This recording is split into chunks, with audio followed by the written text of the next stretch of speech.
Boa noite, irmãos. A graça e a paz do Senhor Jesus seja com cada um de vocês. Que a bênção do Senhor esteja aí no seu lar. Você hoje nota o meu semblante com bastante alegria. É verdade, eu estou muito alegre, porque nós temos boas notícias dos nossos irmãos que têm enfrentado essa batalha contra o Covid-19. Louvamos a Deus porque esses irmãos têm vencido essa batalha, têm melhorado com grande dificuldade, mas enfrentado, essa doença, mas tem melhorado, graças a Deus. E nós sabemos, irmãos, que isso é pela graça e o poder do nosso Deus. Amém? As orações da igreja têm sido ouvidas. Louvado seja o Senhor. E, irmãos, nós precisamos continuar em oração. Amém? Aquele nosso propósito do jejum do dia 1º de maio realizado precisa permanecer. Amém? Continue orando pela nossa nação. Continue orando pela humanidade. Amém? Glória a Deus. Muito bem. Vamos ao estudo da palavra de Deus. Nós vamos ler então dos versos 25 a 30 de Filipenses 2. E logo após a leitura eu quero convidar você a fazer uma oração junto comigo. Amém?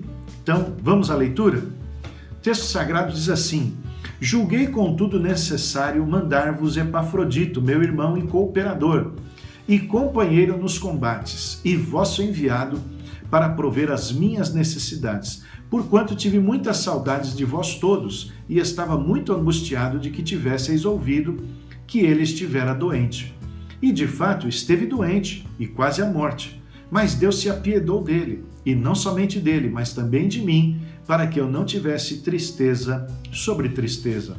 Por isso vô-lo enviei mais depressa, para que vendo-o outra vez, vos regozijeis e eu tenha menos tristeza. Recebei-o, pois, no Senhor com todo gozo, e tende-o em honra, porque pela obra de Cristo chegou até bem próximo da morte, não fazendo caso da vida, para suprir para comigo a falta do vosso serviço. Amém? Até aí, então, o verso de número 30. Vamos orar. Curva a sua fronte, feche seus olhos, falemos com o Pai Celestial. Deus de graça, Deus de poder e Pai de amor, glorificado seja o teu santo nome, Senhor. Nós te adoramos, ó Pai, porque não há outro Deus além de ti, e os teus sinais de amor, de graça, de favor, ainda são presentes, Senhor, nos nossos dias. Agradecemos ao Senhor a bênção que os nossos queridos irmãos têm alcançado de melhora, Senhor, na sua saúde. Cremos que o Senhor tem atendido as orações do teu povo, Senhor. Oh, Pai, e nós batemos a tua porta novamente, Senhor, como tu tens nos orientado na tua palavra, pedindo que este mal, Senhor, se afaste da nossa nação. E todas as consequências, Senhor, que vêm juntamente com este mal, Senhor, que também, ó Deus, sejam lançadas fora para a glória do teu nome. Abençoa o nosso país, Senhor. Abençoa as nossas autoridades, Senhor. Dá-lhe sabedoria, Senhor, nós te pedimos no trato de todas as coisas, ó Pai. E que essa bênção seja estendida por toda a humanidade. Ó Pai de amor, ainda te pedimos que no estudo desta noite o Senhor possa nos iluminar o entendimento, nós possamos compreender a palavra e receber aquilo que o Senhor quer falar aos nossos corações nessa noite. Nos aperfeiçoa, Senhor, em Cristo Jesus, para a tua obra. Assim te pedimos, no nome dele, agradecidos. Amém. E amém. Graças a Deus. Muito bem, irmãos, esse tema então tão pertinente, tão condizente com a vida cristã, o autossacrifício, que nós vamos ver hoje, significa o quê? Qual é a definição dessa expressão? Muito bem, se você for ao dicionário, você poderá chegar à conclusão que autossacrifício nada mais é do que uma oferta de si mesmo ou de recursos próprios, realizada de forma voluntária em favor do próximo ou de um ideal. Na prática, irmãos, é quando alguém então arrisca a vida em favor do outro que está em perigo. Ou mesmo quando nós, numa ação voluntária, usamos de recursos nossos que são tão necessários a nós mesmos, mas em favor de outra pessoa mais necessitada do que nós. Isso então seria autossacrifício. Existem muitos exemplos na história da humanidade de pessoas que se autossacrificaram. Há o caso, por exemplo, pouco conhecido, no naufrágio do Titanic, do autossacrifício que toda a equipe de engenheiros daquela embarcação fez naquela fatídica madrugada. O que ocorreu foi que cada um deles se manteve no seu posto de trabalho para que a energia do navio não fosse cortada. Isso foi importantíssimo para que as pessoas pudessem então ir saindo do navio e ao mesmo tempo permitiu que a equipe ali da cabine de comando ficasse mandando mensagens de socorro para os navios que estavam então próximos ao Titanic. Então foi uma entrega sacrificial que toda aquela equipe fez em favor de outros tripulantes e em favor dos passageiros daquele navio. Mas, irmãos, eu confesso que quando eu olho as Escrituras Sagradas, eu vejo ali a maior e a mais bela história de autossacrifício. É a do Verbo que se fez carne, o Senhor Jesus, nosso Senhor e Salvador. Ele que veio ao mundo para entregar a sua vida em resgate de muitos. O mundo, então, foi alvo do amor sacrificial de Jesus. Amém? Mas nós vemos também na Bíblia outras histórias de autossacrifício. O que percebemos, então, que pode ser possível e deve ser o ideal na vida de cada cristão. Nós vamos verificar aqui hoje o exemplo de sacrifício na vida de Paulo, na vida do personagem citado aqui na leitura, Epafrodito, e também vamos aprender que a igreja de Filipos teve também uma atitude em favor do apóstolo Paulo, que foi de autossacrifício. Amém? Então, vamos ao resumo da história para você compreender aqui o que está acontecendo. Muito bem, o apóstolo Paulo ele encontra-se preso ali na cidade de Roma, em virtude da sua pregação do Evangelho, porque ele sofria então grande oposição judaica. Epafrodito é um crente da igreja de Filipos, que fora enviado então a Roma para encontrar-se com o apóstolo que ali estava preso. O objetivo da ida de Epafrodito é que ele levaria então notícias para o apóstolo Paulo e ainda cooperaria ali por algum tempo com o apóstolo nas suas necessidades que ele tinha ali na prisão. Por fim, ele também entregaria uma importante oferta em dinheiro que a igreja de Filipos fez para suprimento das necessidades do apóstolo. Enquanto em Roma, que Epafrodito ali ajudava o apóstolo, o que ocorreu é que Epafrodito adoeceu. E conta-nos então o apóstolo Paulo aqui nesse trecho das Sagradas Escrituras que ele esteve à beira da morte. Ora, quando os irmãos de Filipos souberam desta situação, ficaram extremamente preocupados com o seu amigo fiel Epafrodito. Mas a palavra de Deus nos conta então que Deus teve misericórdia dele e, conforme diz o apóstolo Paulo, ele foi curado, ele se restabeleceu. Daí então, por conta da preocupação da igreja para com Epafrodito, por conta também que Epafrodito desejava, estava com saudades de casa, e sabia que os irmãos de lá estavam preocupados com o seu estado, ele queria também retornar para Filipos. Então Paulo envia Epafrodito de volta para Filipos, inclusive levando esta carta que ele está escrevendo, a carta aos Filipenses, amém? E é nesse contexto, então, que nós tiramos para nós esses ensinamentos sobre autossacrifício. Vamos falar primeiramente do apóstolo Paulo. O apóstolo Paulo, irmãos, quando falamos dele, talvez nós estejamos falando de um dos mais extraordinários apóstolos do Senhor Jesus. Desde o início da sua conversão, ele foi um exemplo de entrega e obediência ao Senhor. Chamado e dirigido por Deus para pregar o evangelho aos gentios, as suas viagens missionárias pela Ásia e pela Europa deixaram um legado, irmãos, de plantação de diversas igrejas. Ele foi um mestre por excelência na pregação da palavra de Deus. Ele sempre expunha a palavra de Deus com grande profundidade, tanto no raciocínio quanto na própria explanação das verdades da fé cristã. Os seus escritos, irmãos, que foram vários, inspirados pelo Espírito Santo de Deus, influenciaram toda a história da igreja e ainda hoje, nos nossos dias, eles são plenamente relevantes.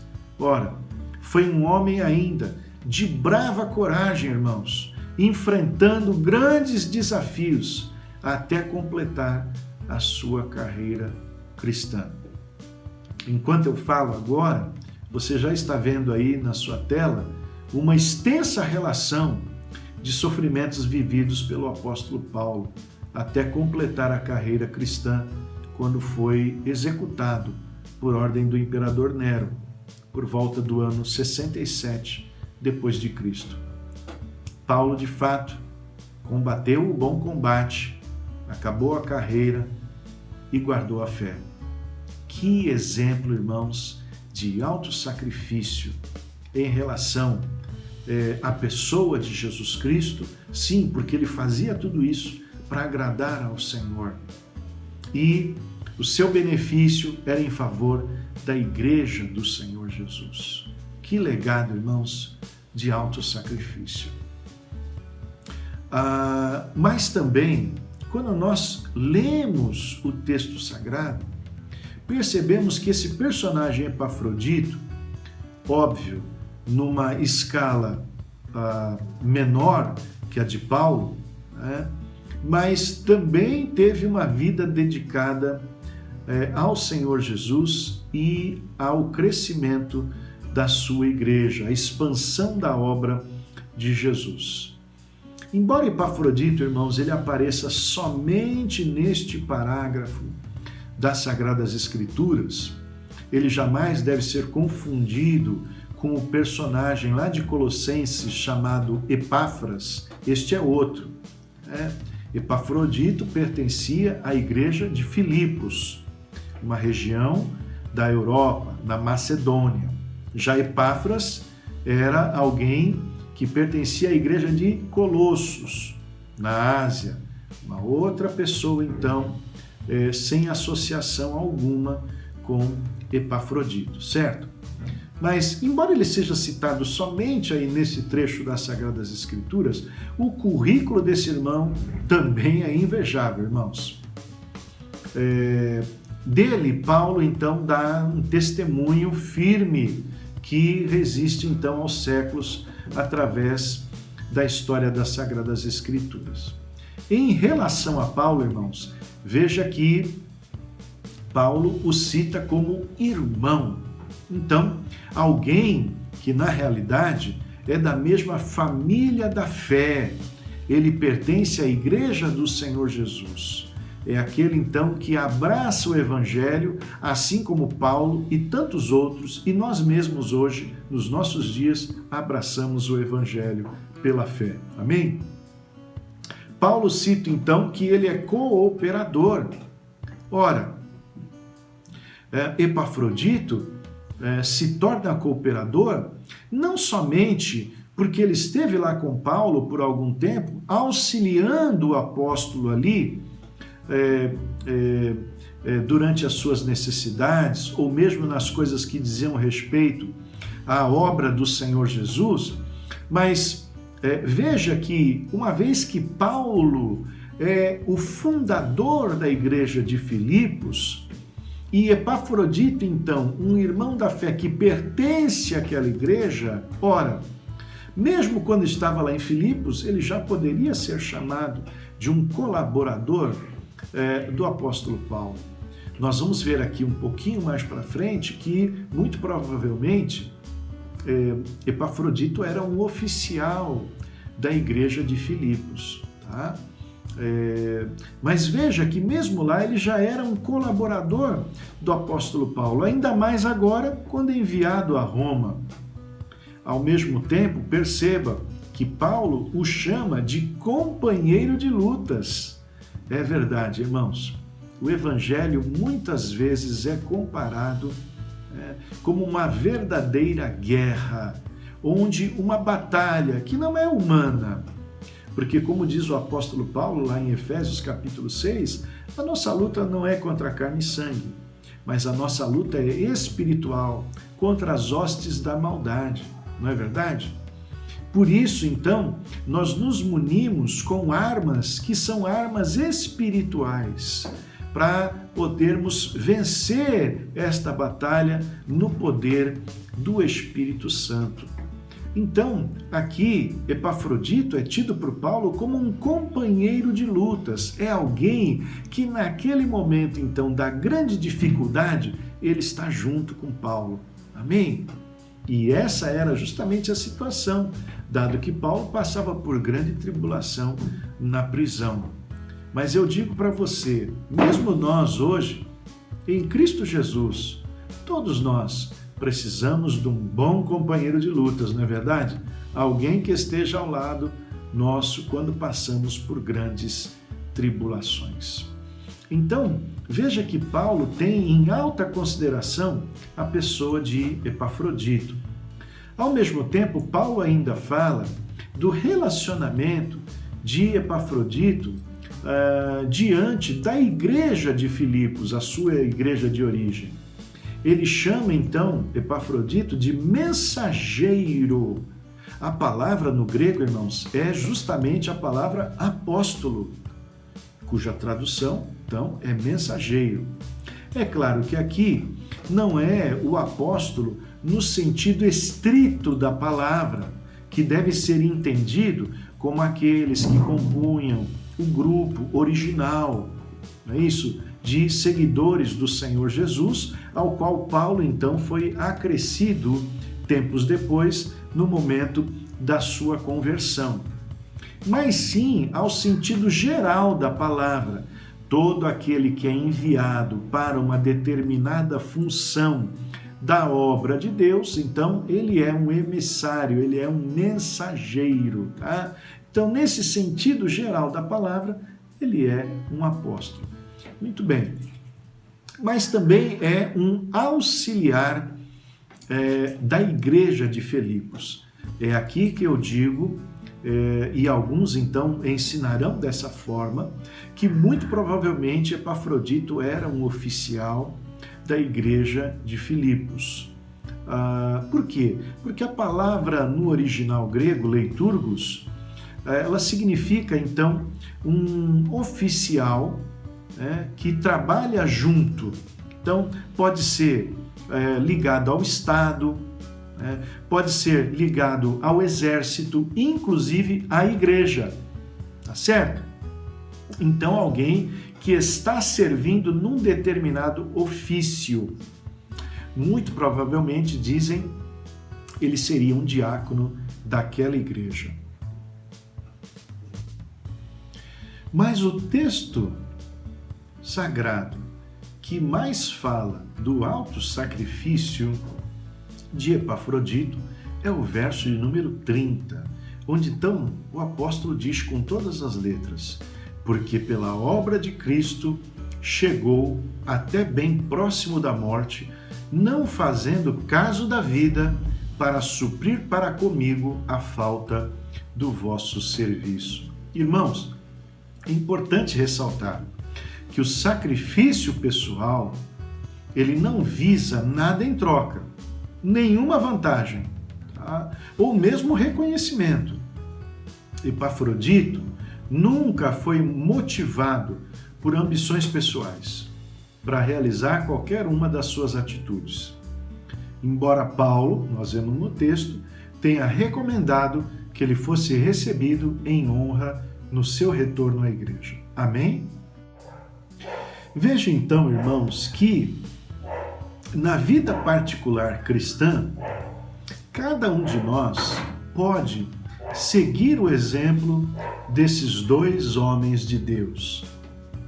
Nós podemos e devemos entregar a nossa vida de uma forma que sirvamos ao Senhor da melhor maneira possível, empenhando toda a nossa energia e, se necessário, até a nossa própria vida, como Epafrodito, embora ele tenha sido curado, e Paulo, que acabou então a sua vida na condição de mártir. Assim, devemos seguir esses exemplos de autossacrifício. Mas, irmãos, o texto aqui continua, e nós podemos perceber pelo seu estudo, que a igreja de Filipos é um exemplo coletivo de autossacrifício. E isso é importante para as nossas igrejas em nossos dias atuais. Por que um exemplo de autossacrifício? Ora, irmãos, aquela igreja levantou uma oferta. Lembra quando eu falei dos objetivos de Epafrodito encontrar-se com Paulo em Roma? Era que a igreja então pudesse enviar através dele uma oferta especial para suprir as necessidades de Paulo ali naquela condição precária em Roma. E irmãos, por que foi autossacrificial essa oferta? Ela foi autossacrificial, irmãos, porque aqueles irmãos, eles não ofertaram do que lhes sobrava, tá certo? Do que lhes era abundante. A única coisa que era abundante na vida da igreja de Filipos era o desejo de servir ao Senhor. Só isso, tá? Um abundante desejo de servir ao Senhor. Porque, na realidade, em termos financeiros, as igrejas da Macedônia, como você vê no mapa, era a região onde se situava Filipos, as igrejas daquela região eram pobres, elas não tinham recursos, se comparadas com outras igrejas de outras regiões. Ali, então, na carta do apóstolo Paulo, a segunda carta aos Coríntios, no capítulo 8, versos de 1 a 2, você encontra, então, Paulo citando, por conta de uma outra oferta que fora levantada, citando a pobreza, a precariedade dos recursos financeiros da igreja, das igrejas da Macedônia. Paulo diz assim nesse trecho: também, irmãos, vos fazemos conhecer a graça de Deus dada às igrejas da Macedônia. Como em muita prova de tribulação houve abundância do seu gozo, e como a sua profunda pobreza superabundou em riquezas da sua generosidade. Amém? Então eles eram generosos, tá? E nesse sentido, apesar da pobreza, se esforçaram para ofertar. Irmãos, esse exemplo para as nossas igrejas atualmente é significativo, porque há necessidades no campo missionário. Tá? As tribulações que os pastores missionários passam no campo são lutas e tribulações que envolvem muitas vezes as finanças.